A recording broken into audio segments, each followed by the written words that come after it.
नमस्कार साथियों, आइए आपका स्वागत है हमारे YouTube के चैनल आदित्य स्टडी ग्रुप में। और आज हम करने जा रहे हैं बायोलॉजी टॉप 200 का पार्ट 2। तो चलिए शुरू करते हैं आज की वीडियो। पहला प्रश्न है, name the plant that absorb ammonia directly. तो कौन से प्लांट हैं जो एमोनिया को डायरेक्टली एब्जॉर्ब कर लेते हैं। देखिए दोस्तों, पिछली वीडियो में बताया था मैंने कि प्लांट्स नाइट्रेट्स की फॉर्म में अमोनिया को एब्जॉर्ब करते हैं, लेकिन कुछ प्लांट्स हैं जो डायरेक्टली अमोनिया को एब्जॉर्ब कर लेते हैं। तो उन प्लांट्स में सबसे पहले नाम है पैडी। धान के खेत जो होते हैं वो अमोनिया को डायरेक्ट ही एब्जॉर्ब कर लेते हैं। देखिए दोस्तों, और भी इंपॉर्टेंट पॉइंट्स हैं जिसको आपको याद रखना है। वो इस प्रकार है कि अमोनिया फॉर्मेशन की प्रोसेस को हैवर्स प्रोसेस या बोस्ट प्रोसेस कहा जाता है।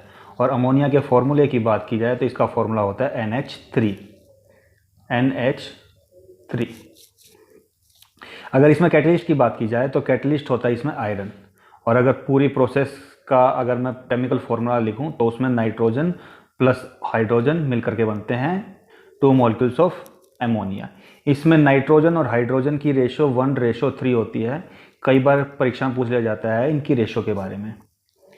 और भी इंपॉर्टेंट पॉइंट दोस्तों जो आपको इससे रिलेटेड याद रखने हैं वो हैं कि methane gas is released from paddy crops. तो जो धान के खेत होते हैं उनमें से मीथेन गैस निकलती है, और मीथेन गैस को मार्श गैस भी बोला जाता है।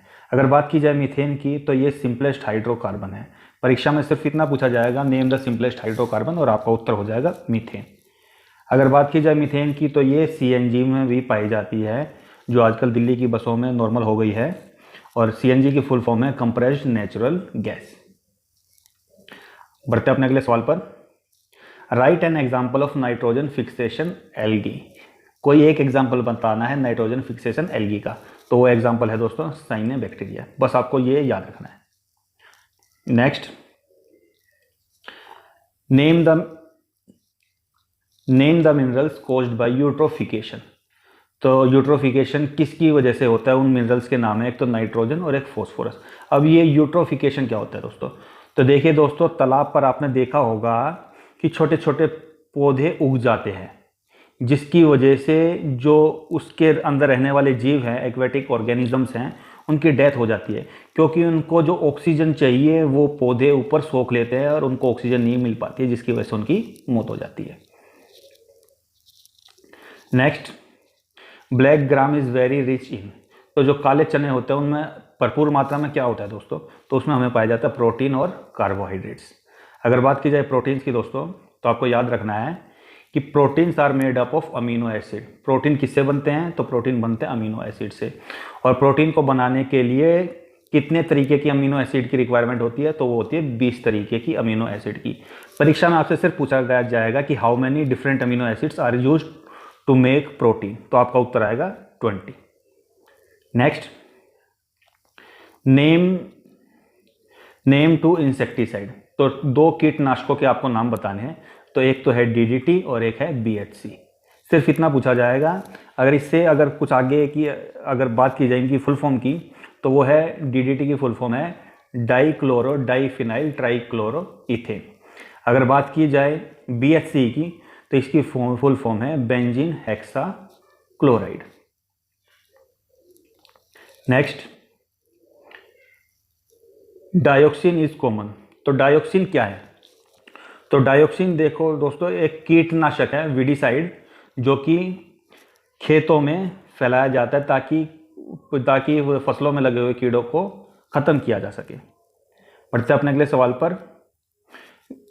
Which scientist coined the term biology. तो बायोलॉजी जो शब्द है यह किसने दिया था, तो बायोलॉजी शब्द दिया था दोस्तों जैन लेमार्क ने। अगर बात की जाए जो इंपॉर्टेंट पॉइंट्स जो इससे रिलेटेड आपको याद रखने दोस्तों, वो है Aristotle is also known as father of biology and zoology. आपसे परीक्षा में पूछा जाएगा who is the father of biology, who is the father of zoology, तो आपका उत्तर होगा सिर्फ एरिस्टोटल। परीक्षा में ये भी पूछा जा सकता है दोस्तों कि who is the father of botany, तो आपका जवाब हो जाएगा Theophrastus. Next, which is the monocarpic plant which shows gregarious flowering once in 48 years. तो देखिए दोस्तों, ऐसा कौन सा पौधा है या ऐसा कौन सा प्लांट है जो कि 48 साल में सिर्फ एक बार फूल देता है, तो आपका जवाब होगा दोस्तों बैम्बू। और बैम्बू की एक खास बात है दोस्तों कि बैम्बू एक घास है, बैम्बू एक बांस जिसे हम बोलते हैं वो एक घास है, और ये सबसे तेज गति से उगने वाली घास है, और यह घास सबसे अधिक ऊंचाई तक जाती है। बैम्बू के बारे में एक बात और मशहूर है दोस्तों कि इसे ग्रीन गोल्ड भी कहा जाता है। Next, BSc is common name of, तो BSc का कॉमन नेम अगर परीक्षा में पूछा जाए तो आपका उत्तर होगा गैमेक्सी। इंपॉर्टेंट पॉइंट है दोस्तों। Next, which gas leads to global warming, तो ग्लोबल वार्मिंग के लिए जो गैस उत्तरदायी है उस गैस का नाम क्या है, तो उस गैस का नाम है दोस्तों कार्बन डाइऑक्साइड। और कार्बन डाइऑक्साइड के बारे में जो ग्लोबल वार्मिंग से रिलेटेड पॉइंट है जो आपको याद रखना है दोस्तों, वो है कि carbon dioxide absorbs infrared radiation, this is also known as greenhouse effect.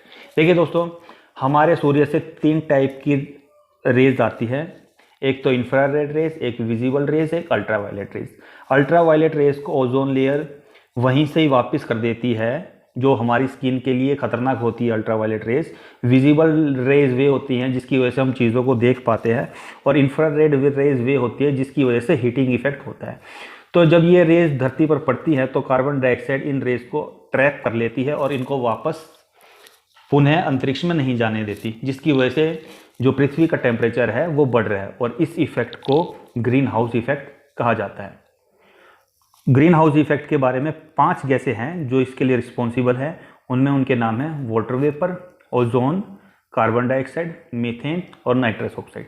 Nitrous oxide के बारे में आपको पता है कि इसे लाफिंग गैस भी कहा जाता है। मीथेन को मार्च गैस या दलदली गैस भी कहा जाता है। कार्बन डाइऑक्साइड ग्रीन हाउस के लिए इफेक्ट के लिए रिस्पॉन्सिबल है, लेकिन अगर बात की जाए इन सभी में जो सबसे ज़्यादा इंपॉर्टेंट है वो कौन सी गैस है, तो ग्रीन हाउस के लिए सबसे ज़्यादा इंपॉर्टेंट जो गैस है वो है वाटर वेपर। वाटर वेपर की वजह से ही ग्रीन हाउस इफेक्ट सबसे ज़्यादा होता है।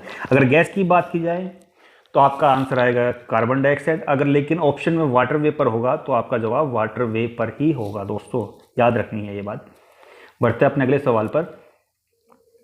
विच gas leads to ozone depletion, तो ओजोन जो लेयर घट रही है उसका कारण कौन सी गैस है, तो उसका कारण है दोस्तों क्लोरोफ्लोरोकार्बन, CFC जिसे हम बोलते हैं। इस गैस की वजह से ओजोन की जो थिकनेस है वो कम होती जाती है। और ओजोन लेयर कहाँ पर पाई जाती है, तो ओजोन लेयर पाई जाती है स्ट्रेटोस्फीयर में। देखिए दोस्तों, वायुमंडल की अलग अलग परतें होती है, उसमें से एक परत है स्ट्रेटोस्फीयर जिसमें ओजोन लेयर पाई जाती है। अब CFC और ओजोन से रिलेटेड कुछ इंपॉर्टेंट पॉइंट्स दोस्तों जो आपको याद रखने हैं वो हैं, CFC is emitted by refrigerator, तो CFC कहाँ से निकलती है, तो CFC रेफ्रिजरेटर से निकलती है।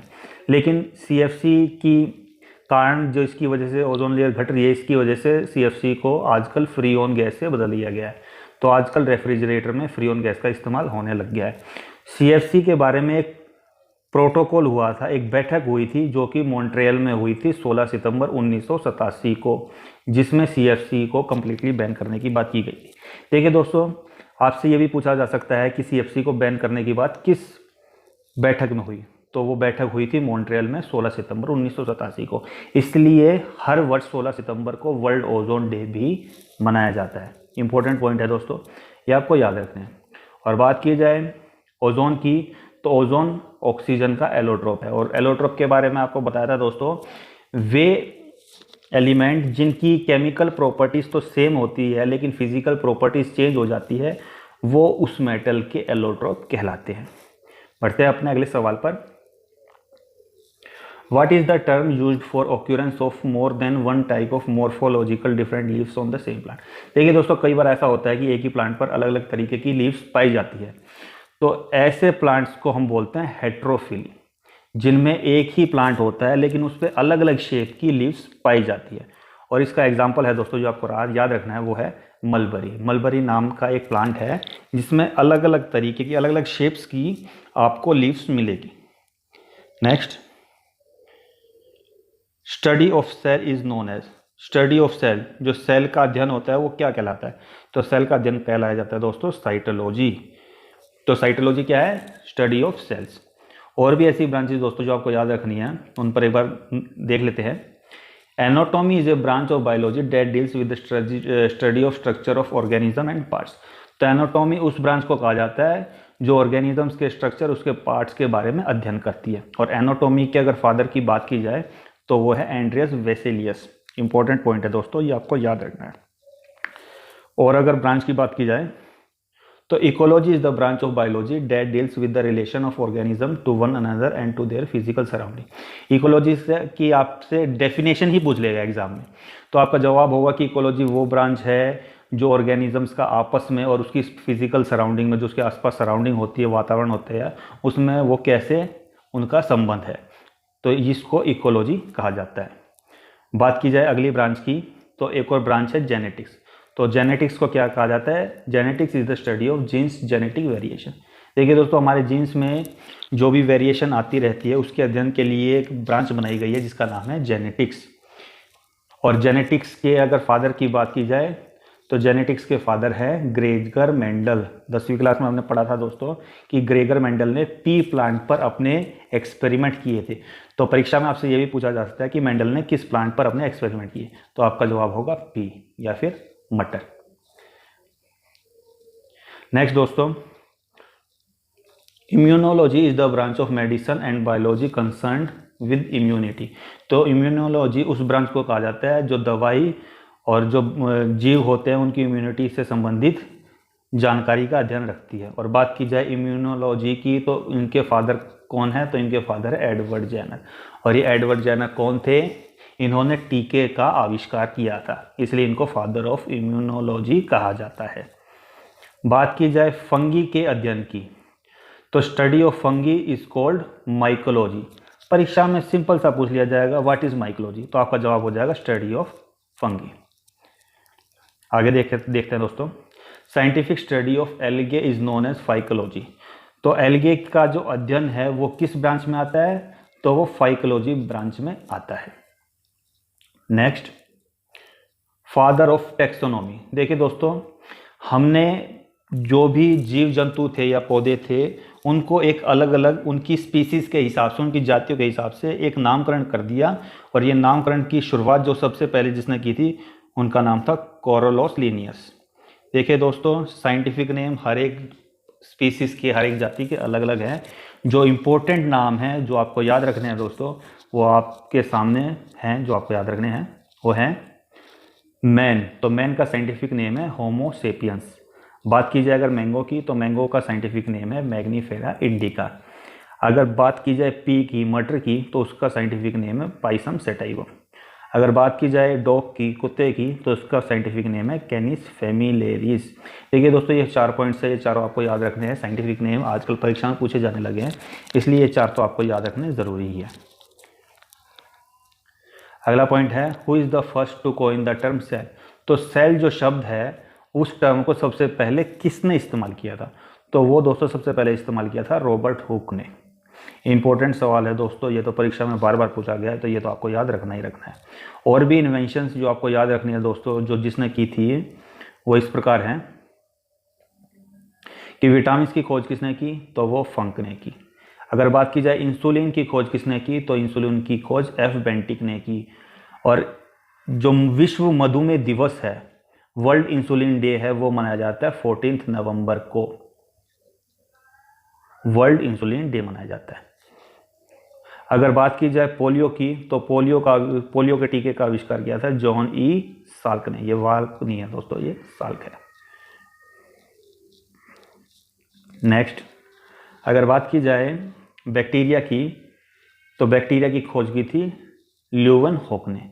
अगर पेनिसिलिन जो कि फर्स्ट एंटीबायोटिक है उसकी खोज की थी अलेक्जेंडर फ्लेमिंग ने। अगर बात की जाए आरएनए की तो उसकी खोज की थी वाटसन एंड अर्थर ने। देखिए दोस्तों, आरएनए से याद आया कि एक और चीज़ है जो हमारे शरीर में होती है जिसे डीएनए कहा जाता है, उसे ब्लूप्रिंट भी कहा जाता है। और इसकी खोज की थी वाटसन एंड क्रिक ने। डीएनए की फुल फॉर्म है डिऑक्सी राइबो न्यूक्लिक एसिड और आरएनए की फॉर्म है राइबो न्यूक्लिक एसिड। ये दोनों फुल फॉर्म दोस्तों आपको याद रखनी है। बढ़ते अपने नेक्स्ट पॉइंट पर कि जो हार्ट ट्रांसप्लांट है सबसे पहले किसने किया था? तो वो किया था क्रिश्चियन बर्नार्ड ने। इंपॉर्टेंट पॉइंट है दोस्तों, ये याद रखना है। अगर बात की जाए जेनेटिक कोड की तो इसकी इन्वेंशन की थी हरगोविंद खुराना ने, इसलिए इनको केमिस्ट्री का, साइंस का जो है वो नोबेल प्राइज़ भी इनको मिला था। ये भारतीय मूल के थे। अगर बात की जाए ब्लड सर्कुलेशन की, तो ब्लड सर्कुलेशन की खोज किसने की थी? तो वो खोज की थी विलियम हार्वे ने। अगर वैक्सीनेशन पूछा जाए, वैक्सीनेशन की शुरुआत किसने की? तो वैक्सीनेशन की शुरुआत की थी एडवर्ड जेनर ने। अगर RH फैक्टर की बात की जाए तो वो शुरुआत की थी कार्ल एंड स्टीनर ने। अगर ब्लड ग्रुप की बात की जाए कि ब्लड ग्रुप की खोज किसने की, तो उसमें भी आपका जवाब होगा कार्ल एंड स्टीनर। अगर बात की जाए एक्सरेज की, तो एक्सरेज की शुरुआत की थी, जो आविष्कार किया था वो की थी रोंटेजन ने। अगर एंटीबॉडीज, अगर रेबीज के टीके की बात की जाए तो उसका आविष्कार किया था लुईस पाश्चर ने। बात की जाए ब्लड सर्कुलेशन की, तो इसका आविष्कार किया था, जो इसकी खोज थी, जो इसके बारे में जिसने बताया था, उनका नाम था विलियम हार्वे। जैसे कि सेल ऊपर बताया गया है, तो इसका आविष्कार किया था रॉबर्ट हुक ने। और अगर बात की जाए कीमोथेरेपी की, तो इसकी शुरुआत की जा रही, जो इन्वेंशन की थी वो की थी पॉल एरलिक ने। देखिए दोस्तों, अब आपसे यहाँ पे एक क्वेश्चन बन जाता है कि कीमोथेरेपी किस डिजीज़ में दी जाती है? तो कीमोथेरेपी कैंसर डिजीज़ में दी जाती है। यहाँ से आपका एक और पॉइंट बन गया दोस्तों, जो आपको याद रखना है कि कैंसर में कौन सी थेरेपी दी जाती है। तो कैंसर में कीमोथेरेपी दी जाती है। अगर बात की जाए कोलेरा बैक्टीरिया की, तो इसकी खोज जो इसने की थी वो उन साइंटिस्ट का नाम था रॉबर्ट कोच। बढ़ते हैं अपने अगले सवाल पर। Which is the longest cell? तो शरीर में जो सबसे लॉन्गेस्ट सेल होता है वो कौन सा होता है? तो वो होता है दोस्तों न्यूरॉन सेल। और न्यूरॉन की बात की जाए तो हमारे नर्वस सिस्टम की जो फंक्शनल यूनिट है वो क्या है? वो है न्यूरॉन। बढ़ते हैं अपने अगले सवाल पर। Which is the largest cell? तो जो पृथ्वी पर मौजूद जितने भी प्राणी हैं उसमें से सबसे लार्जेस्ट सेल किसका है? तो सबसे लार्जेस्ट सेल है दोस्तों ऑस्ट्रिच एग का। इंपॉर्टेंट पॉइंट है दोस्तों, इसको याद रखना है आपको। आसान अगला point, power house of the cell. ये पावर हाउस है दोस्तों। तो power house of the cell किसको कहा जाता है? तो वो कहा जाता है माइटोकॉन्ड्रिया को। अनेक बार पूछा गया दोस्तों। Next, which are also known as suicide bag. तो सुसाइड बैग के नाम से किसे जाना जाता है? तो सुसाइड बैग के नाम से लाइसोसोम्स को जाना जाता है। और एक बात दोस्तों, जो मैमल्स होते हैं उनके आरबीसी में लाइसोसोम्स नहीं होता है। ये पॉइंट्स आपको याद रखना है दोस्तों कि किस मैमल्स की बात की जाए तो इसमें किस में लाइसोसोम्स नहीं पाया जाता है, तो वो आरबीसी आएगा दोस्तों। नेक्स्ट, देखिए दोस्तों, ये पॉइंट अभी ऊपर डिस्कस किया था कि who discover double helical structure of DNA. तो इसकी खोज की थी वाटसन एंड क्रिक ने, और इसकी फुल फॉर्म है डीऑक्सी राइबो न्यूक्लिक एसिड। इसको ब्लूप्रिंट भी कहा जाता है दोस्तों। परीक्षा में आपसे पूछ लेगा who is also known as blueprint, तो आपका जवाब होगा DNA. Next, which is also known as protein factory. तो प्रोटीन फैक्ट्री के नाम से किसे जाना जाता है? तो प्रोटीन फैक्ट्री के नाम से आरएनए को जाना जाता है। और आरएनए की फुल फॉर्म की बात की जाए तो वो है ribonucleic acid. Next, what is the male reproductive part of flower known as. देखिए दोस्तों, फ्लावर में जो मेल रिप्रोडक्टिव पार्ट होता है वो क्या होता है? तो वो होता है दोस्तों स्टेमन्स। और अगर बात की जाए फीमेल रिप्रोडक्टिव पार्ट की, तो वो होते हैं कार्पल। ये दोनों पॉइंट्स हैं दोस्तों, कभी कभी परीक्षा में पूछा जा सकता है, तो ये दोनों पॉइंट्स आपको याद रखने हैं। Next, write the names of the trees which flower only once in a complete life cycle. तो ऐसा कोई ट्री जो अपने पूरे लाइफ टाइम में सिर्फ एक बार ही फ्लावर देता है, तो ऐसे ट्री का नाम है जो कि है मोंड। इंपॉर्टेंट पॉइंट है दोस्तों, ये आपको जरूर याद रखना है। Next, give the name of an organism that derives it nourishment from another living organism. तो देखिए दोस्तों, कई बार क्या होता है, एक ऑर्गेनिजम्स खुद तो जो नरिशमेंट है, खुद तो भोजन अपने शरीर से नहीं लेते हैं, जबकि वे दूसरों के ऊपर डिपेंड होते हैं। तो ऐसे ऑर्गेनिजम्स को पैरासाइट कहा जाता है, और इसका एग्जाम्पल है टेपवर्म। देखिए दोस्तों, पैरासाइट्स वे ऑर्गेनिजम्स होते हैं जो खुद अपना भोजन नहीं बना सकते हैं, लेकिन अपने भोजन के लिए दूसरों के ऊपर डिपेंड करते हैं। Next, name N organisms having characters of both plants and animals. देखिए दोस्तों, इंपॉर्टेंट पॉइंट है, याद रखना आपको कि आपसे परीक्षा में पूछ लिया जाए कि इस ऑर्गेनिजम्स का नाम बताया जाए जिसमें प्लांट्स और एनिमल्स दोनों के गुण पाए जाते हैं। तो ऐसे ऑर्गेनिज्म जिसमें दोनों गुण पाए जाते हैं उसका नाम है यूग्लिन। इंपॉर्टेंट है, परीक्षा में पूछा जा सकता है दोस्तों। Next, fruits are not produced in gymnosperm why. तो इसका जवाब है because they are without an ovary. देखिए दोस्तों, अगर प्लांट्स की बात की जाए तो प्लांट्स होते हैं दो टाइप के, एक होते हैं एंजियोस्पर्म, एक होते हैं जिम्नोस्पर्म्स। आपको ज़्यादा डिटेल में नहीं जाना है, इसके मेन पॉइंट्स आपको थोड़े बहुत याद रख लेने हैं कि एंजियोस्पर्म्स को फ्लावरिंग प्लांट्स कहा जाता है और जिम्नोस्पर्म्स को नॉन फ्लावरिंग प्लांट्स कहा जाता है। परीक्षा में आपसे पूछ लिया जाएगा कि which are non flowering plants, तो आपका जवाब हो जाएगा जिम्नोस्पर्म्स। साथ ही दोस्तों, इसमें मेल और फीमेल दोनों ही रिप्रोडक्टिव पार्ट पाए जाते हैं एंजियोस्पर्म्स में, जबकि जिम्नोस्पर्म्स में ऐसा नहीं होता है। आपको बस इतना ही याद रखना है दोस्तों। Next, in gymnosperm how does pollination takes place. तो इसका जवाब होगा थ्रू विंड। देखिए दोस्तों, पोलिनेशन मतलब जो मेल रिप्रोडक्टिव पार्ट के जो पार्टिकल्स हैं वो फीमेल रिप्रोडक्टिव पार्ट पर पड़े ताकि नया फूल उससे पैदा हो। तो इस प्रोसेस को जो जिम्नोस्पर्म में होती है वह किसके थ्रू होती है, तो वह विंड के थ्रू होती है। जब हवा चलती है तो मेल रिप्रोडक्टिव पार्ट का हिस्सा फीमेल रिप्रोडक्टिव पार्ट पर पड़ता है और नए फूल इससे पैदा होते हैं। Next, name any पॉलीगेमस type of plant. तो ऐसे प्लांट का नाम बताया जाए जो मेल और फीमेल दोनों टाइप का प्लांट हो, तो उसमें आपका जवाब हो जाएगा दोस्तों मैंगो। इंपॉर्टेंट पॉइंट है दोस्तों, ये आपको याद रखना है। बढ़ते अपने अगले सवाल पर, what do you mean by IUCN। तो IUCN की फुल फॉर्म पूछी गई है। तो IUCN की फुल फॉर्म है international union for conservation of nature and natural resources. देखिए दोस्तों, नेचुरल रिसोर्स की देखभाल के लिए एक यूनियन बनाई गई है, इसका नाम है IUCN। और इसका हेडक्वार्टर की बात की जाए तो इसका हेडक्वार्टर है दोस्तों स्विट्ज़रलैंड में। देखिए दोस्तों, ये सारे सवाल इंपॉर्टेंट हैं, NCERT की बुक से लिए गए हैं, इसलिए इन सवालों को आप अच्छे से रट लीजिए, याद कर लीजिए। एक बार में अगर याद ना हो तो इस वीडियो को 2-3 बार चला करके देख लीजिए, आपको ये सारे सवाल आपको याद हो जाएंगे और बायोलॉजी से रिलेटेड आपका एक भी सवाल परीक्षा में नहीं छूटेगा। बढ़ते हैं अपने अगले सवाल पर, name a plant that form seeds but no fruit. एक प्लांट का नाम बताइए जो बीज तो बनाता है लेकिन फ्रूट नहीं बनाता। सुनने में थोड़ा अजीब लग रहा है, लेकिन इसके जवाब है बनाना और पाइनस। ये दो प्लांट हैं जो सीड तो बनाते हैं लेकिन फ्रूट्स नहीं बनाते हैं। बढ़ते हैं अपने अगले सवाल पर। तो अगला सवाल है, right an example of hydrophytes. जो पानी में पौधे पैदा होते हैं उनके एग्जाम्पल्स बताते हैं। तो ये एग्जाम्पल्स दोस्तों आपको याद रखने हैं। ये हैं हाइड्रिला, वाटर लिली, लोटस, कमल और water hyacinth. Next, which is the tallest tree. तो सबसे बड़ा जो ट्री है उसका क्या नाम है, तो उसका नाम है रेडवुड सीक्वेया। बस आपको दोस्तों ये नाम याद रखना है। बढ़ते हैं अपने अगले सवाल पर। अगला सवाल है, which process of developing new and improved varieties of plant. देखिए दोस्तों, कई बार हम प्लांट्स के अलग अलग बीजों को आपस में मिला करके एक नई वैरायटी बना देते हैं, तो इस प्रोसेस को प्लांट ब्रीडिंग कहा जाता है। Next, where is the hybrid sugarcane centre situated. तो जो हाइब्रिड शुगर केन सेंटर है वो भारत में कहाँ पर सिचुएटेड है, जहाँ पर गन्ने की अलग अलग किस्मों को पैदा किया जाता है, तो वो मौजूद है कोयम्बटूर में। Next, which is the first link of food chain.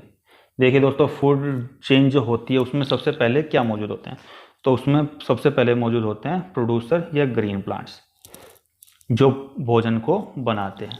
Food chain आप सभी ने पढ़ी है दोस्तों 10वीं क्लास में, फूड चेन, जिसमें प्रोड्यूसर होते हैं, हेटेरोट्रोप्स होते हैं, ऑटोट्रोप्स होते हैं। ये आपको याद रखना है दोस्तों। बढ़ते हैं अपने अगले पॉइंट्स पर। The whole living world on earth surface is called. देखिए दोस्तों, ये जो धरती पर पूरा जो लिविंग ऑर्गेनिजम्स रह रहे हैं, इस पूरे फिनोमिनन को क्या कहा जाता है, तो इस पूरे फिनोमिनन को या इस पूरी चीज़ को बायोस्फीयर कहा जाता है, जैव मंडल। अगर हम शुद्ध हिंदी की बात की जाए तो इसे जैव मंडल कहा जाता है।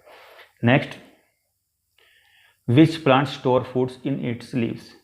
तो ऐसा कौन सा प्लांट है जो अपनी पत्तियों में अपना भोजन रखता है, तो ये होता है कैबेज। पत्ता को भी आप सभी ने खाई होगी दोस्तों, तो कैबेज अपना फूड अपनी लीव्स में रखता है। Next, where is the national botanical garden situated. तो जो नेशनल बोटेनिकल गार्डन है वो कहाँ पर सिचुएटेड है, तो वह दोस्तों सिचुएटेड है लखनऊ में। Next, cricket bats are made up of. देखिए दोस्तों, क्रिकेट तो करीब करीब हर लोग देखते हैं, तो जो क्रिकेट के बैट होते हैं वो किस लकड़ी से बने होते हैं, तो वो विलो नाम की लकड़ी से बने होते हैं।